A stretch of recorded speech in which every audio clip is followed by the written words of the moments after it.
নোয়াখালীর কোম্পানীগঞ্জ উপজেলার চরহাজারী ইউনিয়ন যেন হঠাৎ করেই পরিণত হয়েছে ফুটবলের ছোট একটা মঞ্চ।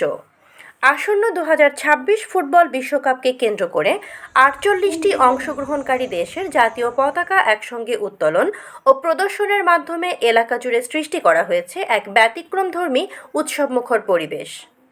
এই অনন্য আয়োজন করে শাপলা ডগি স্পোর্টিং ক্লাব, যা স্থানীয় তরুণদের মধ্যে ফুটবলের প্রতি আগ্রহ ও ইতিবাচক চর্চা ছড়িয়ে দেওয়ার লক্ষ্যেই নেওয়া হয়েছে।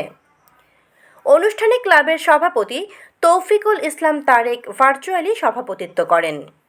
দপ্তর সম্পাদক মেহেদী হাসানের সঞ্চালনায় আয়োজিত এই অনুষ্ঠানে প্রধান অতিথি হিসেবে উপস্থিত ছিলেন ক্লাবের প্রধান উপদেষ্টা ও অবসরপ্রাপ্ত সেনা কর্মকর্তা ইমাম উদ্দিন।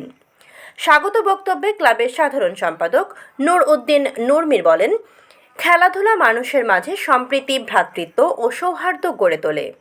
বিশ্বকাপকে কেন্দ্র করে তরুণ প্রজন্মকে খেলাধুলার প্রতি আরও আগ্রহী করতেই আমাদের এই উদ্যোগ।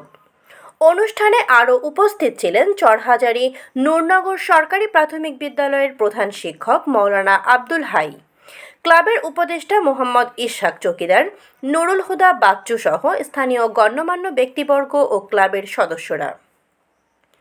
স্থানীয়দের মতে একসঙ্গে ৪৮টি দেশের পতাকা প্রদর্শনের এই আয়োজন শুধু বিশ্বকাপের উচ্ছ্বাসই নয়, বরং এলাকার তরুণদের মধ্যে ফুটবল প্রেম এবং খেলাধুলার সংস্কৃতি গড়ে তুলতেও গুরুত্বপূর্ণ ভূমিকা রাখবে। পুরো এলাকা জুড়ে সৃষ্টি হয় এক আনন্দঘন উৎসবমুখর পরিবেশ।